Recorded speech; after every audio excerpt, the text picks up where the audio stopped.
Hindi si Amara ang mahal ni Dario. Ang mahal niya ay ang huwad na katayuan na akala niya ay hawak ni Amara bilang manugang ng mga Villarreal. Nang ihagis ang papel ng diborsyo sa mukha ni Amara, doon tuluyang gumuho ang maskara ng kanyang asawa. Wala kang halaga, isa ka lang basura. Ang malamig na sambit nito habang mahigpit na nakahawak sa baywang ni Clara sa harap mismo ng kanyang mga mata. Ngunit hindi alam ni Dario, ang biktima na nakaluhod sa kanyang harapan ngayon, ang siyang tunay na tagapagmana ng imperyong pilit nilang kinakamkam. Tumayo si Amara, pinagpaga ng alikabok sa kanyang damit, at sa kanyang mga mata ay wala ng luha. Tanging ang katahimikan ng isang bagyong paparating. Kakayanin kaya nilang tumingala kapag ang tunay na reyna na ang bumalik? Mabuti pa, huwag mo na akong abalahin sa mga bagay na hindi mo kayang intindihin, Amara. Ang presensya mo lang sa bahay na ito ay sapat na para sumakit ang ulo ko. Ang mga salita ni Dario ay parang matalim na punyal na humiwa sa katahimikan ng kusina, malamig at walang kasing hapdi. Natigilan si Amara sa gitna ng marangyang silid. Hawak niya ang isang maliit na kahon na pelus. Naglalaman ng relong inipon niya sa loob ng 6 na buwan. Isang simpleng regalo para sa kanilang 3 anibersaryo. Gusto niyang sabihin na napaka-espesyal ng araw na ito, ngunit ang kanyang mga labi ay naging mapait at tuyo. Tumingin siya sa malapad na likod ng kanyang asawa. Ang lalaking inialay niya ang kanyang buong kabataan at ang natanggap lang niya ay ang pagtatakwil na hindi na nito kailangang ikubli pa. Sa loob ng malawak na sala, umaling-awngaw ang halakhak ni Clara na puno ng pagmamayabang. Hindi man lang nag-atubili si Dario. Lumapit ito sa babaeng iyon at ang mga kamay na dapat sana ay nasa balikat ng kanyang asawa ay kasalukuyan nang humahaplos sa buhok ng ibang babae sa loob mismo ng tahanan ni Amara. Mariing pinisil ni Amara ang kahon hanggang sa pumuti ang kanyang mga buko at namanhid ang kanyang palad. Nais niyang sumigaw, nais niyang tanungin ang kawalan ng katarungan, ngunit tila may bumabara sa kanyang lalamunan. Ang kahihiyan ay umakyat hanggang sa kanyang dibdib, ngunit pilit niya itong nilunok. Itinuwid niya ang kanyang likod, sa paraang nakasanayan na niyang gawin sa nakalipas na 3 taon. Bumukas ang malaking pinto at pumasok si Doña Leticia. Ang tunog ng kanyang mga takong sa sahig ay parang matutulis na tinik. Tumingin siya kay Amara ng may paghamak, tila tumitingin sa isang gamit na dapat nang itapon. Amara, sa halip na nakatayo ka riyan na parang walang kwentang estatwa, bakit hindi ka pumunta sa kusina at ayusin ang kalat na ginawa mo para sa hapunan mamaya? Ayaw makita ng mga bisita ng Villarreal ang isang asawang mukhang basahan na gaya mo. Hindi sumagot si Amara. Yumuko lang siya at itinago ang kahon sa loob ng kanyang apron. Lahat ng pangako ni Dario nung unang panahon, ang pangakong poprotektahan siya, ang pangakong ang bahay na ito ang magiging kanlungan nila, ay parang kristal na nagkahiwa-hiwalay at nagkadurog-durog sa ilalim ng kanyang mga paa. Tumalikod siya at naglakad patungo sa kusina, kung saan ang init ng kalan ay humampas sa kanyang mukha, kasing init ng kahihiyang pilit na tumutupok sa kanyang kalooban. Patuloy pa rin ang halakhakan ni Dario at Clara sa labas, at ang bawat tawa ay parang karayom na tumutusok sa puso ni Amara. Huminto siya sa harap ng lababo at tumingin sa salamin. Ang nakita niya ay isang babaeng gusot ang buhok, malalim ang mga mata dahil sa puyat, at magaspang ang mga kamay dahil sa pagtatrabaho. Naitanong niya sa kanyang sarili, sulit ba ang lahat ng kanyang sakripisyo o isa lamang itong masamang palabas kung saan siya ang bida na niloko at ginawang katawa-tawa?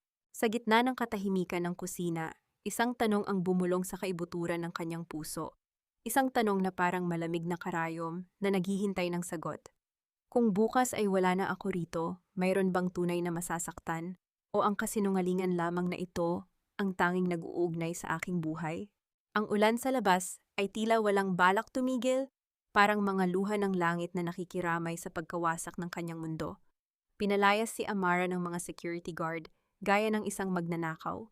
Dala lamang ang isang maliit na bag na naglalaman ng ilang damit at ang mga alaala ng isang buhay na kailanman ay hindi naging kanya.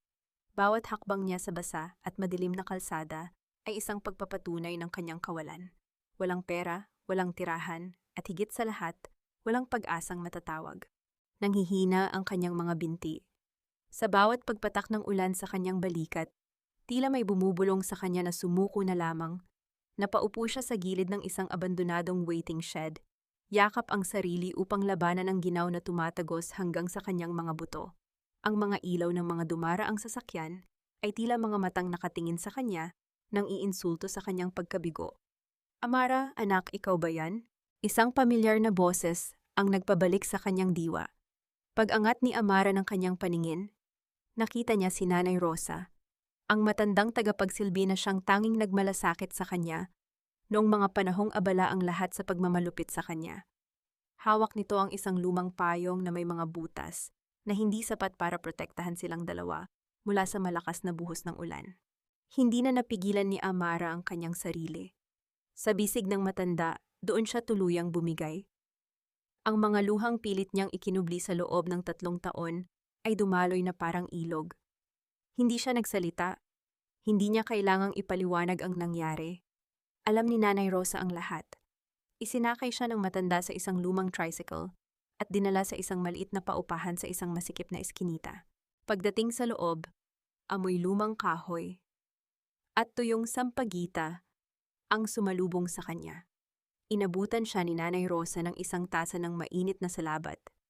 Ang init ng tasa ay unti-unting nagpabalik ng buhay sa kanyang namamanhid na mga kamay. Sa gitna ng dilim, may nakita si Amara na isang lumang pahayagan sa ibabaw ng mesa. May nakapaskil na retrato ng isang babaeng kamukhang-kamukha niya. May suot na kwintas na may kakaibang simbolo, ang sagisag ng Villarreal. Sino sila, Nay? Tanong ni Amara, ang boses ay rehistro ng pagkalito. Sila ang tunay mong pinagmulan, Amara, sagot ng matanda, habang ang mga mata nito ay puno ng lungkot at pag-asa. Ang gintong nakatago sa ilalim ng putik na pilit nilang ibinaon sa iyo. Isang lihim na matagal nang natutulog ang tila gumigising sa loob ni Amara. Sa bawat pagsimsim niya ng salabat, ang sakit na nararamdaman niya ay unti-unting napapalitan ng isang kakaibang bugso ng damdamin. Hindi na ito ang sakit ng isang babaeng niloko, kundi ang apoy ng isang taong nagsisimulang bumangon. Ngunit sa gitna ng kanyang pag-iisip, isang katanungan ang pumasok sa kanyang isipan na nagpabalisa sa kanya. Kung totoo ang sinasabi ni Nanay Rosa, bakit kinailangan ng kanyang ina na itago ang lahat ng ito sa kanya? At kung malalaman ito ng mga Villarreal, hanggang saan ang kaya nilang gawin para manatili ang kanilang kapangyarihan? Ang sumunod na mga araw ay tila isang malabong panaginip para kay Amara. Sa loob ng maliit at masikip na paupahan ni Nanay Rosa, bawat sulok ay saksi sa kanyang paghihilom. Hindi na siya ang babaeng nakayuko, bagkus siya ay isang taong unti-unting binabaklas ang mga tanikala ng nakaraan.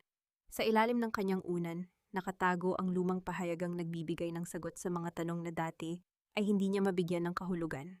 Isang hapon, habang naglilinis ng mga lumang gamit ni Nanay Rosa, may nahulog na isang maliit na sobre mula sa loob ng isang kinakalawang na kaha. Nang buksan ito ni Amara, bumulaga sa kanya ang isang sertipiko ng kapanganakan at isang lumang susi na may ukit ng inisyal na VR.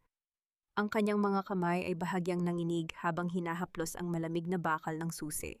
Ang susi na iyan ang magbubukas ng katotohanang matagal nilang ikinubli, Amara. Ani Nanay Rosa na kanina pa palang nakamasid sa pintuan. Ang boses ng matanda ay puno ng bigat ng mga taon.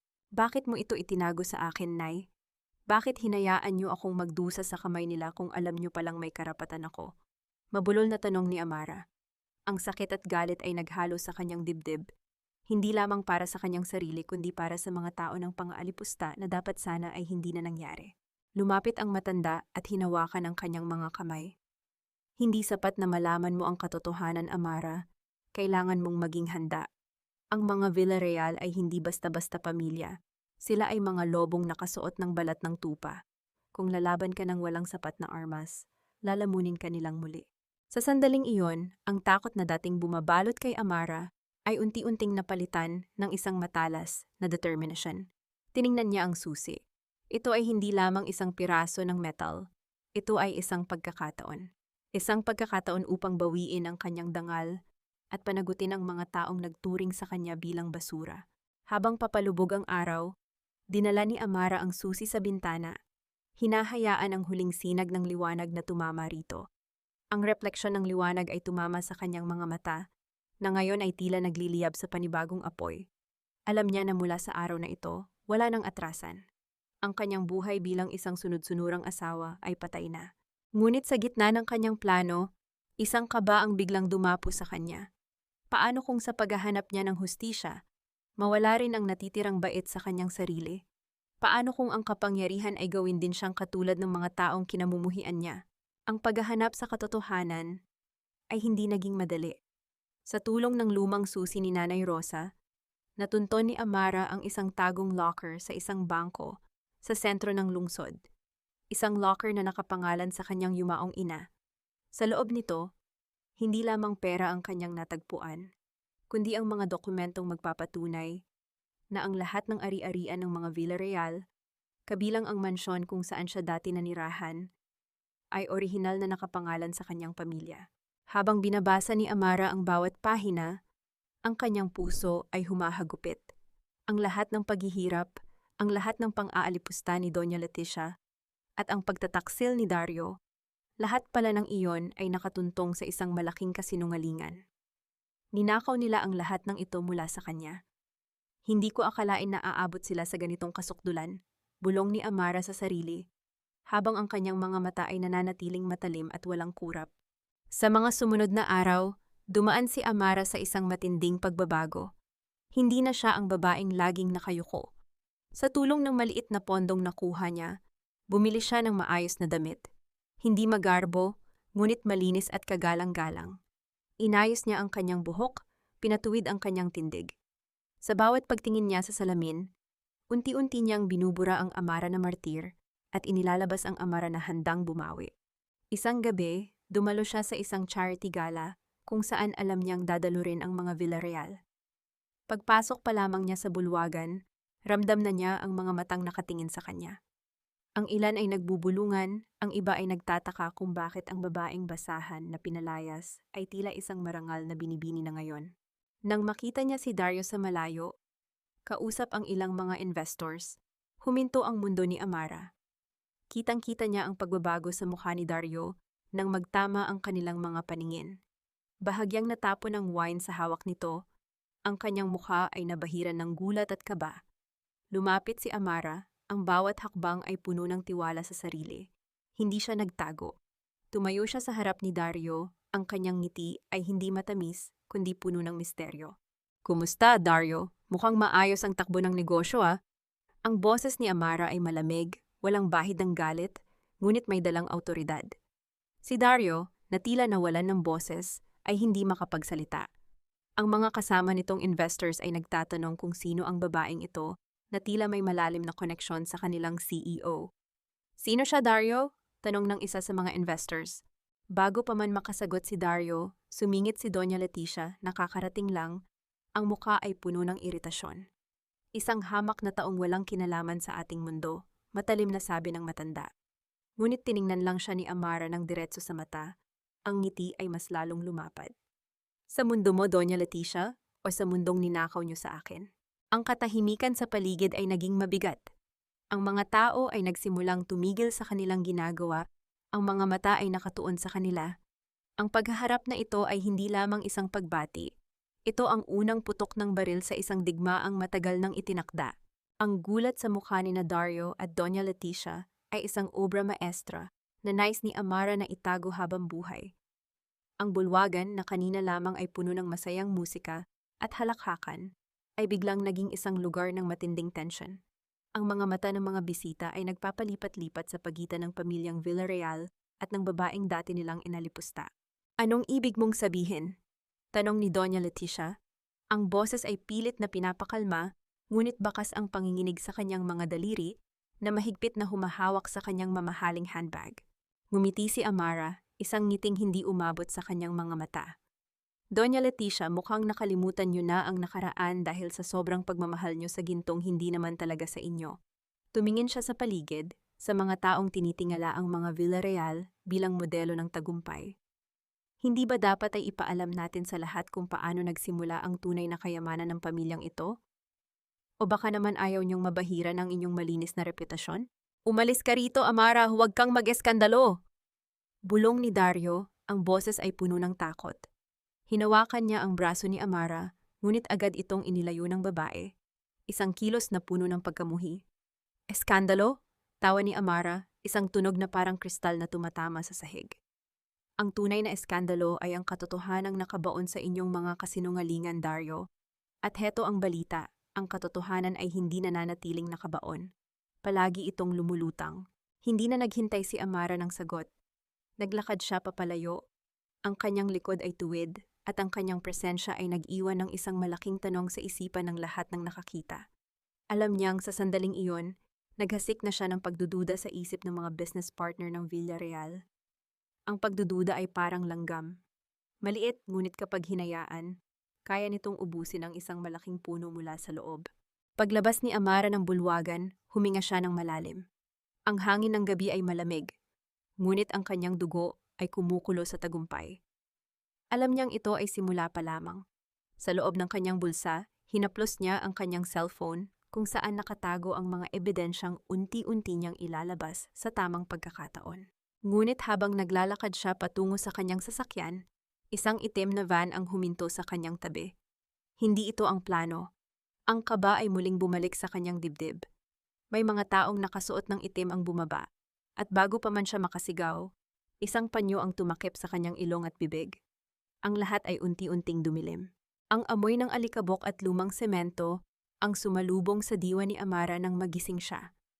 Ang kanyang mga kamay at paa ay nakatali ng magaspang na lubid sa isang lumang silya. Madilim ang paligid, tanging isang nag-iisang bumbilya ang bahagyang nagbibigay ng liwanag sa isang abandonadong bodega. Ang sakit ng kanyang ulo ay tila hinahampas ng martilyo, ngunit ang kanyang isipan ay nananatiling gising at mapagmasid. Hindi siya nagpanik.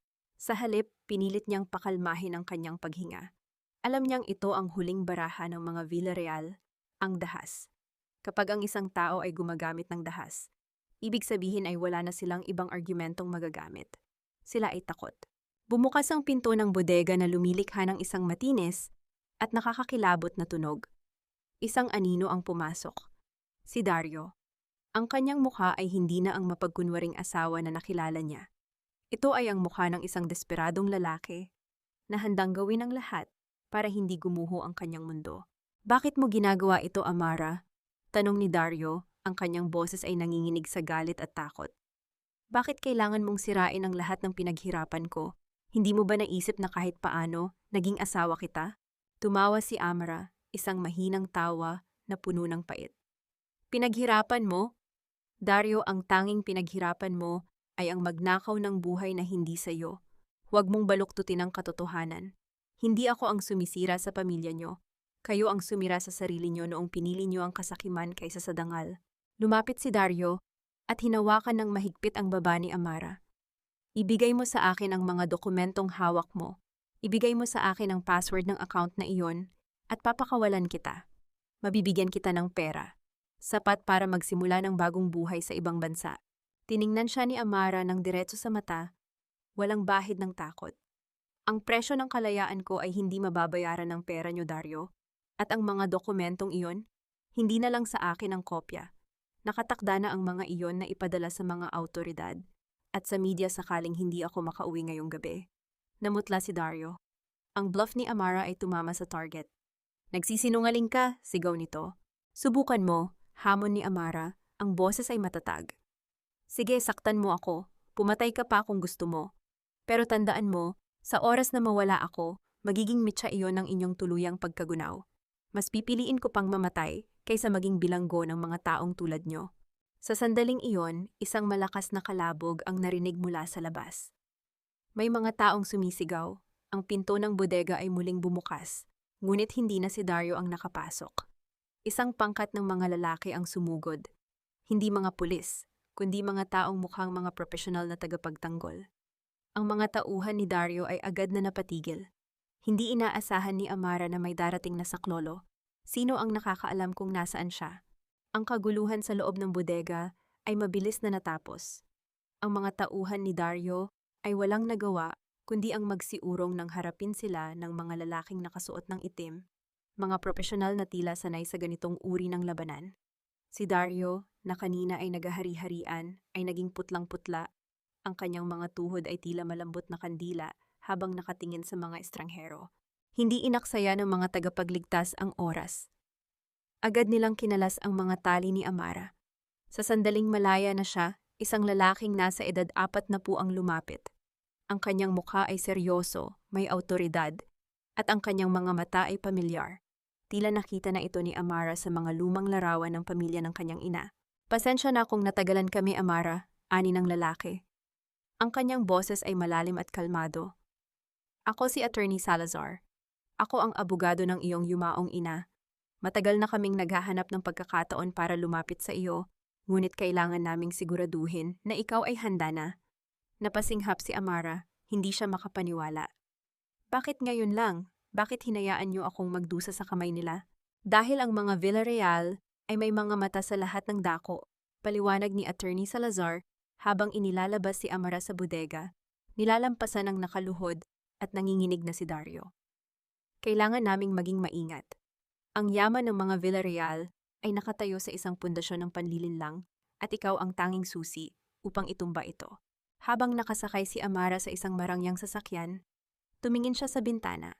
Nakita niya si Dario na iniwan ng mga tauhan ni Doña Leticia, isang lalaking walang halaga kapag wala na siyang kapangyarihan. Wala siyang naramdamang awa. Ang tanging namayani sa kanyang puso ay ang katarungan na matagal na niyang hinintay. Saan tayo pupunta? Tanong ni Amara. Sa iyong bagong tahanan, Amara, at sa paghahanda para sa iyong pagbabalik sa kumpanya, sagot ng abogado. Hindi bilang asawa ng CEO, kundi bilang ang tunay na may-ari ng lahat ng kanilang kinakamkam. Ang bagong tahanan ay isang mansyon na malayo, sa ingay ng lungsod, isang lugar na nakatago at ligtas. Pagpasok pa lamang ni Amara, sinalubong siya ng mga tauhan na may paggalang. Isang bagay na hindi niya naranasan sa bahay ni Dario. Ngunit sa gitna ng marangyang paligid, may isang bagay na nakakuha ng kanyang pansin. Isang litrato na nakasabit sa dingding. Litrato ng kanyang ina kasama ang isang batang lalaki na hindi niya kilala. Sino siya? Tanong ni Amara, tinuturo ang batang lalaki sa larawan.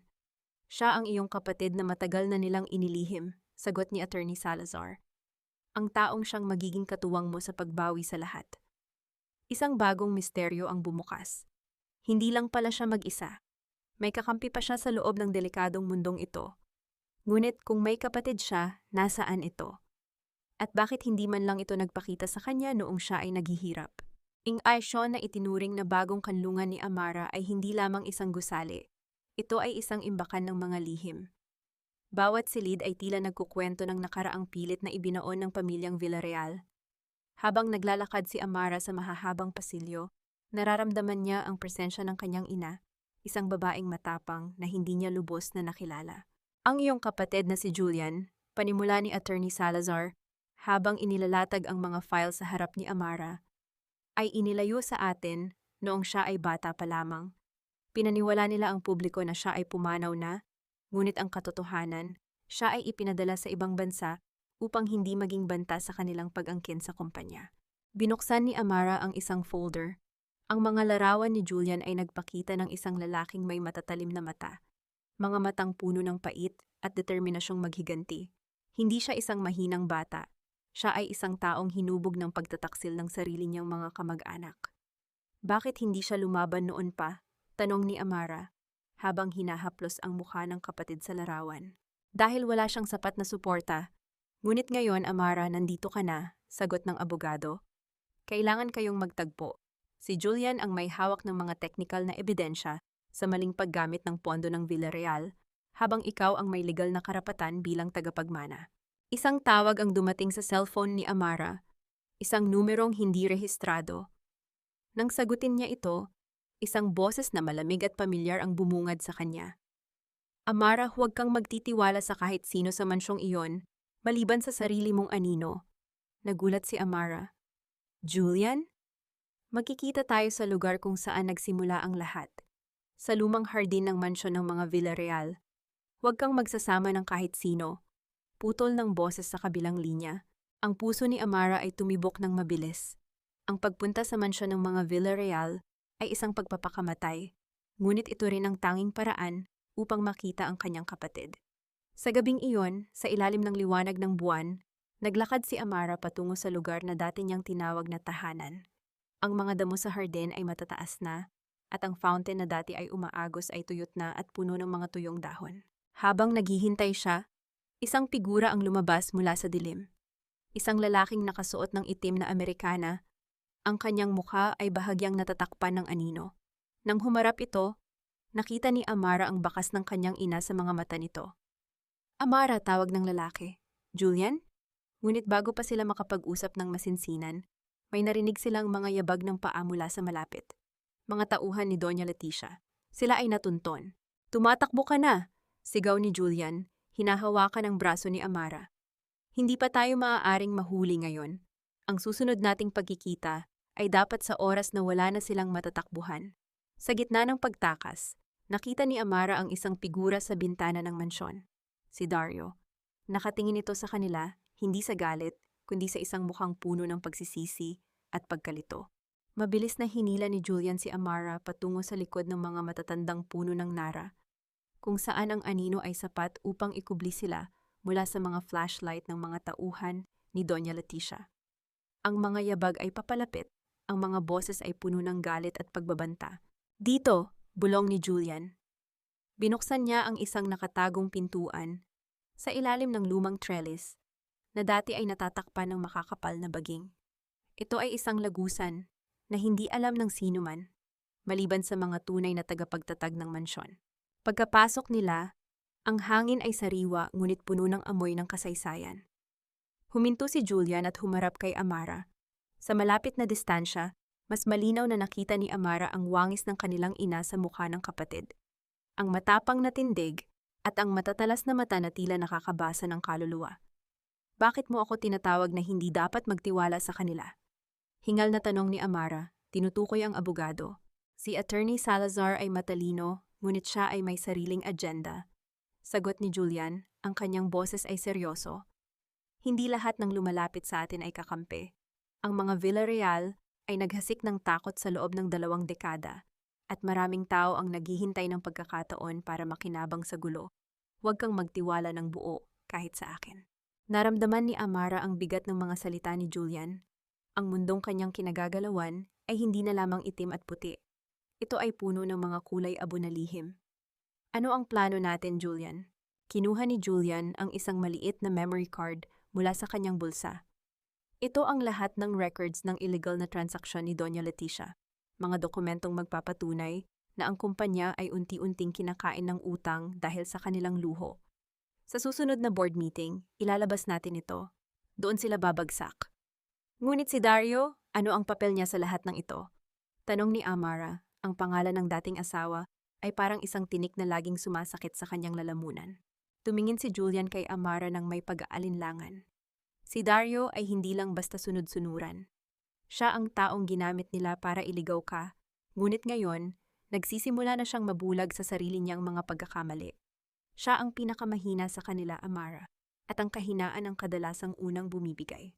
Bago pa man makasagot si Amara, isang malakas na tunog ng pagbagsak ang narinig sa labas. Natunton sila, hindi naging sapat ang lihim na lagusan. Ang mga tauhan ni Doña Leticia ay nakapalibot na sa labasan. Tumakbo ka, Amara, sigaw ni Julian habang inilalabas ang isang maliit na device na tila isang signal jammer. Iligtas mo ang iyong sarili, iwanan mo sa akin ang pag-aayos sa kanila. Hindi kita iiwan, pagpupumilit ni Amara. Kung hindi ka aalis, pareho tayong matatalo, giit ni Julian. Punta ka sa lugar na ito, binigyan niya si Amara ng isang maliit na papel na may address. Doon mo makikita ang mga taong tunay na magpapatakbo ng ating laban. Huwag kang lilingon. Bago pa man makapagtalo, itinulak ni Julian si Amara patungo sa kabilang lagusan na lumalabas sa gilid ng kagubatan. Habang tumatakbo si Amara sa gitna ng kadiliman, narinig niya ang mga putok ng baril sa likuran. Ang kanyang puso ay parang sasabog sa kaba. Ang bawat hakbang ni Amara sa gitna ng masukal na kagubatan ay puno ng pait at pag-aalala. Ang bawat tunog ng kaluskos ng dahon ay nagpapaalala sa kanya ng mga putok ng baril na naiwan niya sa likuran. Ngunit alam niya, ang pag-iyak at paghinto ay hindi magliligtas kay Julian. Ang tanging paraan upang bigyang halaga ang sakripisyo ng kanyang kapatid ay ang pagtupad sa kanilang plano. Gamit ang address na ibinigay ni Julian, narating ni Amara ang isang lumang gusali sa Industrial District ng Maynila. Hindi ito mukhang matino, madilim, mabaho at tila abandonado. Ngunit nang kumatok siya sa isang pintong bakal na may kakaibang marka, agad itong bumukas. Bumungad sa kanya ang isang grupo ng mga eksperto sa computer at mga dating accountant ng kumpanyang Villarreal. Sila ang mga taong tinanggal ng mga Villarreal nang hindi makatarungan. Ang lahat ng mata ay napunta kay Amara. Handa na ba ang lahat? Tanong ni Amara, ang kanyang boses ay hindi na ang babaeng takot, kundi ang boses ng isang leader. Naka-ready na ang lahat ng documents, Amara. Sagot ng isang dalubhasang IT specialist. Ang lahat ng ebidensya ng maling paggamit ng pondo, ang tax evasion at ang mga sekretong account na ginamit nila ay ilalabas natin sa buong media at sa SEC, Securities and Exchange Commission, ng sabay-sabay. Kinabukasan, araw ng taunang board meeting ng mga Villarreal. Ang mansyon ay puno ng mga mamamahayag dahil sa tsismis na may malaking announcement. Sa gitna ng mahabang lamesa, nakaupo si Doña Leticia na may mapagmataas na ngiti, katabi ang isang mukhang problemadong si Dario. Ngayong araw ipapakita natin sa lahat ang katatagan ng Villarreal, anunsyo ni Doña Leticia. Ngunit bago pa man siya makapagpatuloy, bumukas ang malaking pinto ng boardroom. Pumasok si Amara, suot ang isang puting pantsuit na sumisimbolo sa kanyang bagong simula. Ang bawat bisita ay napasinghap. Hindi ka imbitado rito, Amara. Sigaw ni Dario, tumayo sa kanyang upuan, ang mukha ay puno ng pagkabigla. Hindi siya pinansin ni Amara. Dire-diretso siyang naglakad patungo sa screen sa harap ng boardroom at isinaksak ang kanyang flash drive. Sa isang pindot, ang lahat ng madidilim na transaksyon, ang mga pirma ni Doña Leticia sa mga peking kontrata, at ang ebidensya ng paglustay sa pera ng kumpanya ay lumitaw sa malaking screen. Ang katahimikan sa loob ng silid ay nakakabingi. Ang mga shareholders ay nagsimulang magbulungan at magalit. Ang mukha ni Doña Leticia ay nawalan ng kulay, habang si Dario ay tila gustong lamunin ng lupa. Tapos na ang laro nyo, mahinang sambit ni Amara, ang kanyang mga mata ay nagniningning sa tagumpay. Ang Villarreal ay hindi na sa inyo. Ito ay babalik sa tunay na nagmamay-ari at kayo ay haharap sa hustisya. Biglang bumukas muli ang pinto. Dumating ang mga awtoridad. Hindi na makatakas ang mag-ina. Ang pag-aresto kina Doña Leticia at Dario ay naging headline sa bawat pahayagan at balita sa television. Ang bagsak ng imperyong Villarreal ay mabilis at walang awa, gaya ng paraan ng pagtapos nila sa buhay ng ibang tao. Ngunit sa gitna ng selebrasyon at hustisya, si Amara ay hindi mapalagay. Ang bawat tagumpay ay kulang hanggat hindi niya kasama ang kanyang kapatid. Matapos ang kaguluhan sa boardroom, agad na hinanap ni Amara ang bawat bakas ni Julian. Ginamit niya ang mga koneksyong nakuha niya mula sa mga taong tinulungan ng kanyang kapatid. Sa isang maliit at liblib na klinika sa labas ng lungsod, nakatanggap siya ng impormasyon na may isang lalaking dinala roon na may tama ng bala. Dali-daling nagtungo si Amara roon. Ang bawat sandali ay tila isang oras. Nang makita niya ang pinto ng kwarto ni Julian, ang kanyang puso ay halos tumigil sa kaba. Pagpasok niya, nakita niya si Julian na nakahiga. Maputla ang mukha, ngunit nakadilat ang mga mata. Ang sugat nito ay nababalot ng makapal na benda. Nang makita niya si Amara, isang bahagyang ngiti ang gumuhit sa kanyang mga labi. Akala ko, hindi mo na ako maaabutan, mahinang wika ni Julian. Julian, huwag kang magsalita, maluhaluhang sabi ni Amara habang hinahawakan ang kamay ng kapatid. Salamat dahil hindi mo ako iniwan. Ang hustisya ay hindi lang para sa atin, Amara. Ito ay para sa ating ina, sagot ni Julian. Ngayong wala na ang mga Villarreal sa kapangyarihan, ang kumpanya ay nasa kamay mo na. Ito ang iyong bagong responsibilidad. Ngunit hindi natapos ang lahat sa pagbagsak ni na Doña Leticia. May isang figura na pumasok sa silid, si Dario. Nakaposas dahil dinala siya ng mga awtoridad sa ospital para sa kanyang medikal na pagsusuri bago ikulong. Ang kanyang mga mata ay puno ng pagsisisi habang nakatingin sa magkapatid. Amara, tawag niya, ang boses ay basag. Alam ko na hindi ko nakarapatang humingi ng tawad. Ang nagawa ko sa inyo ay hindi na mababago. Gusto ko lang sabihin na, ang lahat ng ito, ang pagtrato sa inyo, ay dahil sa takot ko na mawala ang lahat. Pero sa huli, wala rin naman akong napala. Tumingin si Amara kay Dario. Wala na ang galit na dati niyang nararamdaman. Ang tanging natira ay ang awa, hindi para kay Dario, kundi para sa isang taong tulad nito na nawala ang sarili sa gitna ng kasakiman. Ang kapatawaran ay hindi para sa iyo, Dario, malamig na sagot ni Amara. Ito ay para sa aking sarili, upang hindi na ako maging bilanggo ng galit na dinala mo sa buhay ko. Harapin mo ang hustisya. Habang palabas si Dario na hinihila ng mga pulis, huminga ng malalim si Amara. Ang kanyang mundo ay nagsisimula ng bumalik sa dati, ngunit sa isang mas mataas at mas matalinong antas. Lumipas ang ilang buwan. Ang ingay ng mga headline ay napalitan na ng katahimikan ng isang bagong simula. Ang mansyon ng mga Villarreal, na dati ay puno ng tensyon at kasinungalingan, ay isa na ngayong sentro ng isang foundation na pinamamahalaan ni Amara para sa mga kababaihang biktima ng pang-aabuso at pagtataksil. Si Julian ay tuluyan ng nakarecover. Hindi na siya ang lalaking puno ng pait. Natutunan niyang bitawan ang kanyang galit sa tulong ni Amara. Sila ang naging sandigan ng isa't isa, ang magkapatid na pinaghiwalay ng tadhana, ngunit pinagbuklod ng katarungan. Isang hapon, habang naglalakad si Amara sa hardin ng mansyon, natagpuan niya si Nanay Rosa na nag-aayos ng mga bulaklak. Ang matanda ay nanatili sa kanyang tabi, nagsisilbing paalala ng kanyang pinagmulan. Masaya ako para sa iyo, Amara, ani Nanay Rosa. Nakikita ko na ang liwanag sa iyong mga mata na matagal nang nawala. Ngumiti si Amara, isang ngiting totoo at puno ng kapayapaan. Hindi naging madali ang lahat, Nay. Pero ang mga sugat na iyon ang nagturo sa akin kung sino talaga ako. Hindi ako ang babaeng tinalikuran nila. Ako ang babaeng bumangon ng mas matatag. Habang nakatingin sa malayo, naisip niya ang kanyang nakaraan. Ang hapdi ng pagkakaloko, ang pait ng pagkatalo, at ang pagod ng pagtakas. Lahat ng iyon ay nagsilbing mga pahina ng isang librong natapos na. Sa kabilang banda ng hardin, nakita niya si Julian na may kausap sa telepono, mukhang may inaasikaso na naman para sa kumpanya. Tumingin si Julian kay Amara at kumaway, isang senyales na maayos na ang lahat.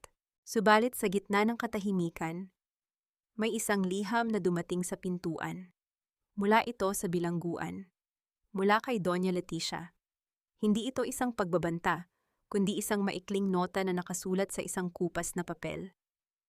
Ngayong nasa ilalim ka na ng liwanag, sana'y huwag mong kalimutan ang kadilimang naging bahagi ng iyong pagkatao. Ang bawat reyna ay may kailangang bantayan, hindi ang kanyang kaaway, kundi ang sarili niyang puso. Tumingin si Amara sa liham. Binasa niya ito ng paulit-ulit. Hindi siya nagalit.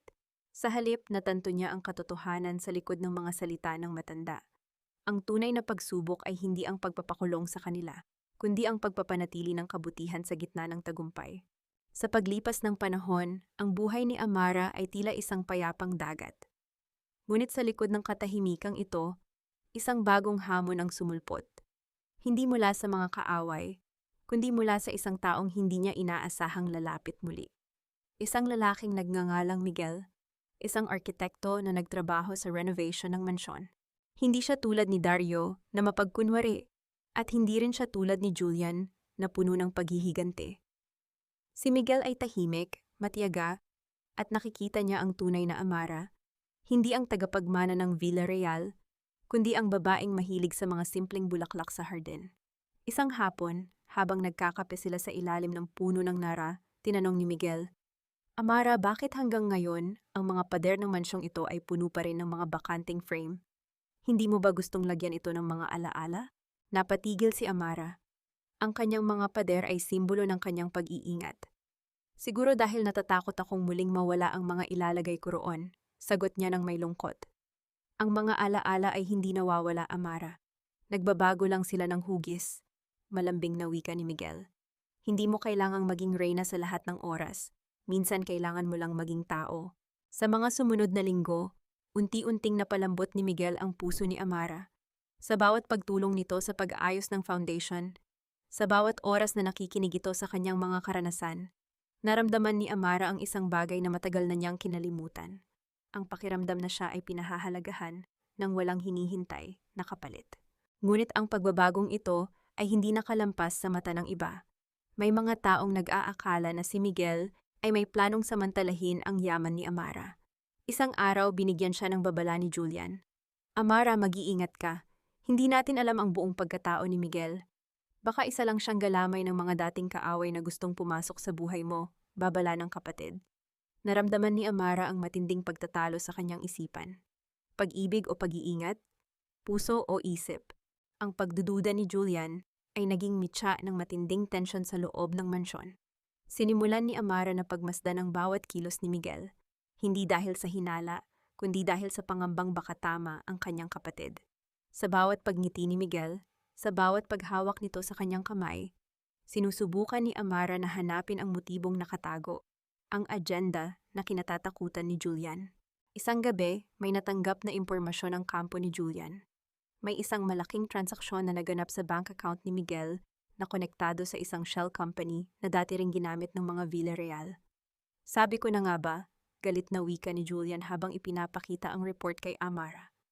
Ginamit ka lang niya, Amara. Huwag kang magpapalinlang sa mga matatamis niyang salita. Nasaktan si Amara. Gusto niyang maniwala sa kanyang isip. Ngunit ang kanyang puso ay nagsisigawan ng pagtanggi. Sa gabing iyon, hinarap niya si Miguel sa hardin. Ang ulan ay nagsisimula ng pumatak. Tila sinasalamin ang unos sa pagitan nila. "Sino ka ba talaga, Miguel?" tanong ni Amara, ang kanyang boses ay nanginginig. Inilatag niya ang mga dokumento sa mesa. "Ano ang kinalaman mo sa mga Villarreal?" Tumingin si Miguel sa mga papel. At sa halip na matakot, isang malungkot na ngiti ang namutawi sa kanyang labi. "Amara, matagal ko nang gustong sabihin sa iyo ang katotohanan. Ang perang iyon, hindi iyon mula sa mga Villarreal. Yun ang perang inipon ko sa loob ng maraming taon upang bilhin ang mga lupain na kinamkam nila mula sa mga magsasaka sa inyong probinsya. Binili ko ang mga lupang iyon para maibalik sa mga tunay na may-ari." "Bakit mo gagawin yon?" "Dahil ang ama ko ay isa sa mga biktima ng pamilya mo," sagot ni Miguel. Ang kanyang mga mata ay puno ng katapatan. "Ngunit nang makilala kita, nang makita ko kung paano mo pilit na inaayos ang mga pagkakamali ng iyong pamilya, nagbago ang layunin ko. Hindi na paghihiganti ang gusto ko, kundi ang makasama ka sa pagtatayo ng isang mas mabuting kinabukasan." Si Amara ay natigilan. Ang mga dokumentong hawak niya ay hindi ebidensya ng pagkakanulo, kundi ebidensya ng kabutihang loob na matagal na niyang hinahanap. "Bakit hindi mo sinabi sa akin?" "Dahil alam kong sa mundong ito, ang tiwala ay isang marangyang bagay na hindi basta-basta na ibibigay," sagot ni Miguel. "Hiningi ko lang ang pagkakataong patunayan ang sarili ko." Sa sandaling iyon, naintindihan ni Amara ang lahat. Hindi lang pala siya ang may pasan na nakaraan. Si Miguel ay may sarili ring sugat na kailangang hilumin. Ang pag-ibig sa gitna ng mga pagsubok na ito ay hindi isang kahinaan. Ito ang pinakamalakas na sandata nila laban sa dilim. Ang araw ng paghuhukom ay hindi lamang para sa mga Villarreal, kundi para sa nakaraan ni Amara. Sa loob ng courtroom, ang kapaligiran ay mabigat. Nakaupo si Doña Leticia at Dario sa bench ng mga akusado. Ang kanilang mga mukha ay bakas ng pagod at pagsisisi na tila hindi na makakaabot sa kapatawaran ng batas. Ang hukom ay nagbasa ng hatol, habambuhay na pagkabilanggo para sa mga krimen ng pandaraya at pagpapahirap. Walang sigawan, walang pagdiriwang. Si Amara ay nakaupo lang sa likuran, tahimik na pinapanood ang pagtatapos ng isang kabanata na halos pumatay sa kanya. Nang lumabas si Dario mula sa court, tumigil siya sa harap ni Amara. Hindi na siya ang mapagmataas na asawa. "Amara," tawag niya, ang kanyang boses ay halos pabulong. "Salamat, dahil sa pagpapakulong mo sa amin, nakita ko ang dumi ng sarili kong kaluluwa. Mas mabuti nang makulong ako rito, kaysa makulong sa kasinungalingan habang buhay." Hindi sumagot si Amara. Tumango lamang siya at tumalikod. Ang katarungan ay naipatupad na. Ang paghihiganti ay hindi na kailangan dahil ang sarili nilang mga gawa ang nagdala sa kanila sa kung nasaan sila ngayon. Paglabas niya ng korte, sinalubong siya ni Julian at Miguel. Ang liwanag ng araw ay tila mas maliwanag kaysa dati. "Ano na ang susunod?" tanong ni Julian, habang inakbayan ng kapatid. Ang kumpanya ay maayos na at ang foundation ay lumalago na. Tumingin si Amara sa malayo, sa abot tanaw, kung saan ang hinaharap ay hindi na isang misteryo, kundi isang malinis na canvas. "Ang susunod ay ang mamuhay ng totoo," sagot ni Amara. "Hindi na para sa pamilya, hindi na para sa pera, kundi para sa sarili." Sa harap ng gusali, kinuha ni Miguel ang kamay ni Amara. "Handa ka na bang bumuo ng mga bagong alaala?" Ngumiti si Amara, isang ngiting punong-puno ng pag-asa. "Handa na ako, hindi lang mga alaala, kundi isang buhay na tunay na sa akin. Habang naglalakad silang tatlo palayo sa gusali ng hustisya, naramdaman ni Amara ang gaan ng kanyang balikat. Ang bawat sugat na dinala niya ay hindi na naging marka ng sakit, kundi naging medalya ng kanyang katatagan. Ang reyna ay hindi na kailangang makipaglaban sa kastilyo. Siya ay malaya ng maglakad sa labas ng mga pader na dati ay nakakulong sa kanya. Makalipas ang 1 taon, ang mansyon ng mga Villarreal, na dati ay simbolo ng karangyaan, na nakatayo sa ibabaw ng kasinungalingan, ay isa na ngayong matahimik na sentro ng pag-asa. Ang mga dingding na dati ay nakasaksi sa mga sigawan at pagmamalupit, ngayon ay umaalingaw-ngaw sa mga tawa ng mga batang tinutulungan ng foundation ni Amara.